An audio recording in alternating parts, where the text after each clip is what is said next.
Hello dear students, welcome back to Research World classes and I am Dr. Kiran.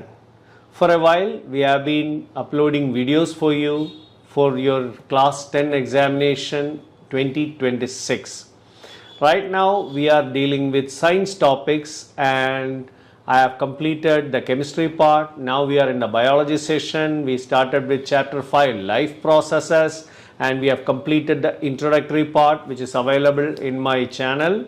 Then we have completed the photosynthesis part. If you haven't subscribed to my channel yet, please do subscribe, because if and only if you subscribe, you'll keep getting notification as soon as I upload my video. So you're not going to miss out any new topics which is being uploaded, and you can keep yourself updated with all the classes. So if you like my classes, don't forget to press the like button and don't ever forget to subscribe my channel.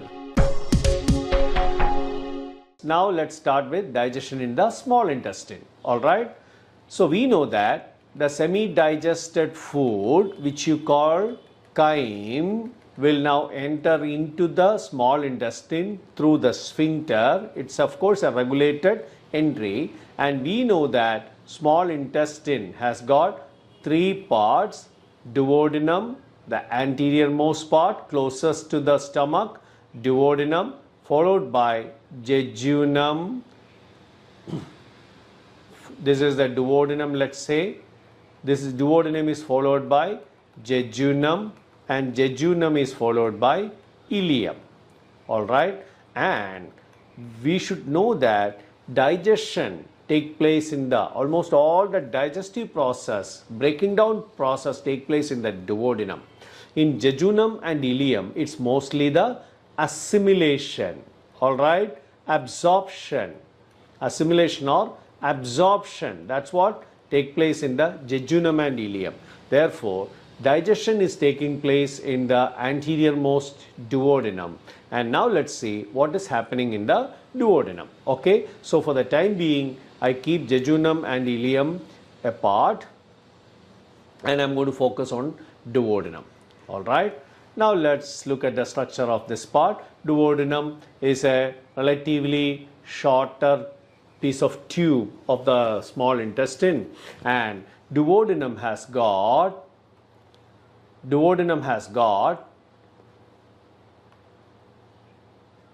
1 minute, I'll just draw you the diagram, allow me to get, duodenum has got connections from a leaf-like gland which is called the liver, alright, a leaf-like structure. It's the gland, largest gland in your body, which is liver, and an associated small sac-like structure, which is called the gallbladder. Alright, so liver and gallbladder are functionally related, okay, and they are connected to each other. And this liver gallbladder duo, we have got ducts coming out of liver, and that is giving a branch to the gallbladder. Thereafter they will come out as common ducts, and as you can see, I am just spreading it out in order to give you a clear idea about how it is happening. You know, I don't want to crowd the whole thing in one small area. That will be very confusing for you. So this opening, finally you can see it in the duodenum. Alright, okay, so this is liver, this is gallbladder, I mark it as GB, okay, and here is the opening from liver and gallbladder in the duodenum. And one more very important event is taking place. You know what? There is a connection, there is an extension, a duct coming from another very important gland in your body, which is called pancreas. Alright, and the duct of pancreas also opens into the duodenum in this portion. Okay, so this is pancreas and this is the duct of pancreas. Alright, this is duct of pancreas, and so a pancreatic duct and the duct from liver and gallbladder connected is getting opened at the duodenum. In other words, their secretions will be released into the duodenum, and these secretions are going to play a very critical role in digestion. Okay, now what are these secretions? Point number 1, pancreas secrete what is called pancreatic juice, like the way gastric gland secreted gastric juice. Pancreas secretes pancreatic juice, and liver secretes an emulsifier, a detergent, a biological detergent, an emulsifier called bile. Bile is an emulsifier. It's a kind of biological detergent. If you want to know what exactly is a detergent or an emulsifier, we have extensively discussed about this particular topic in chapter 4, carbon and its compounds, the fourth chapter of chemistry. Please go and refer that class. That is available in my channel in the YouTube. Go and check. Okay, now coming back to the action of pancreatic juice and bile. What do they do? Okay, here comes the most important functions. Let's see. First of all, I am going to start with pancreatic juice. Pancreatic juice comprises of 1, water, 2, bicarbonate ions, all right, bicarbonate ions, 3, enzymes such as pancreatic, I put a prefix P for pancreatic amylase, then I put P lipase or lipase, no problem, any pronunciation will do, pancreatic amylase, pancreatic lipase, and most important, protein digesting enzymes. Protein digesting enzymes such as trypsin and chymotrypsin. Trypsin and chymotrypsin. So, 3 important predominant class of enzymes: sugar, carbohydrate digesting amylase, lipases which digest fats, third, protein digesting enzyme. So, pancreatic amylase will digest sugar or carbohydrates. Lipase will digest fat digesting enzymes, and protein digesting enzymes are trypsin and chymotrypsin. So, this mixture which contains water, bicarbonate ions, pancreatic amylase, of course there will be mucus also. Okay, mucus secretion is there, which is a part of this juice, and all of this together can be collectively called pancreatic juice. And the pH of pancreatic juice is 8.5. It is slightly alkaline. Okay, it has got an alkaline pH.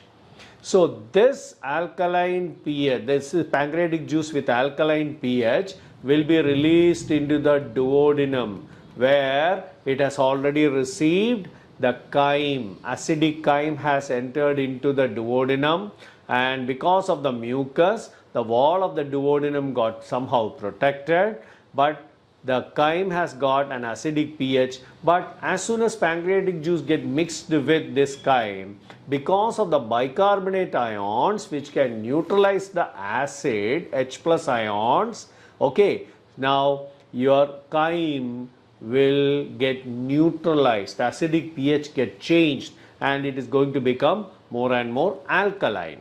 Okay.